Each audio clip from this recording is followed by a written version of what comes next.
Dear friends, it's always very dangerous being one of the last speakers separating people from their food. So I shall be very sure. The people, when I was in the House of Commons, the people we feared the most of the speakers were those who stood up without notes, because they never knew how to end. And you could see them searching for the end, and they went from paragraph to paragraph, and finally, and finally, I wish to say that, and those of us waiting to speak, knowing we are up against a timetable that we probably wouldn't be called, were so angry. So I'm not going to trespass on your kindness from that.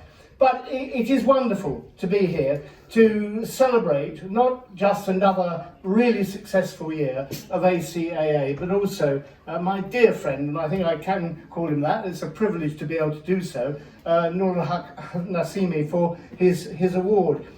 And I know that's a very personal award, but I also know that he would want everybody to feel that it is also a recognition of the enormous work that has been done over 2 decades now by the ACAA to help people arriving in this country from Afghanistan. And I want to just pay a particular tribute tonight to the staff and the volunteers, and there are very many, and I'm delighted to see so many here, because their indefatigable work, led so courageously and so inspirationally by Dr. Nur Haq, are really, you are the lifeblood. You are the ones who are actually making people's lives better and creating a climate for them to be able to survive and prosper in this country.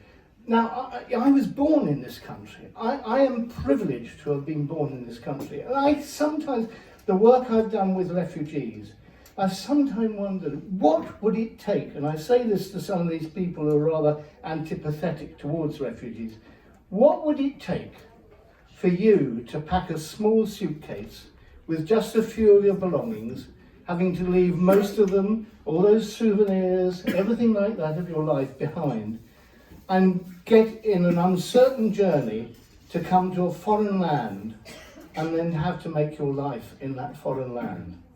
And it's only when people actually make that personal that they really begin to believe the privations and the problems of people arriving in this country, and why an organisation like the ACAA is such a benefit and such a boon. I mean, the ESOL classes, the women's empowerment, the sort of things that Linda's been doing in the past, I mean, I've seen it all, and it's really a fantastic job of work, and is a model, I believe, that should be followed elsewhere for welcoming people.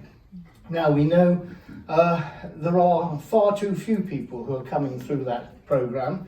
I would like to see it accelerated. I would like to see more people. I would also like to see people who maybe just escape the real confines of the criteria for coming to this country, but who are nevertheless in desperate fear. I mean, I'm in regular email contact with a family. She worked for an NGO in Kabul. Her family were targeted by the Taliban. They fled to Iran. Just a few days ago, they were attacked in their home by a mob from Iran who don't want the Afghans there, and their house was trashed. And they are in desperate fear. Now, those are the sort of people we should be helping and actually enabling to come to this country. I know we can't have an open door, but we should be much more flexible about the needs of those who come. I just want to end by saying what my personal commitment is, because it's very great. I was privileged many years ago to travel very widely in Afghanistan. I was a student, so you can tell just how many years ago it was. It was very long, ancient history before many of you were born.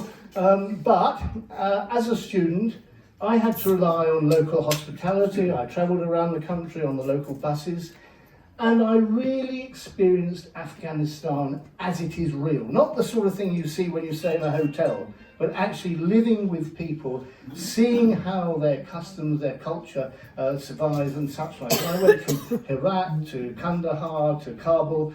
I went up through the Hindu Kush to Mazar-e-Sharif, where sadly there was a massive famine going on, and I saw the tragedy of families bringing their ones who are close to death to die within the precincts of the mosque in Mazar.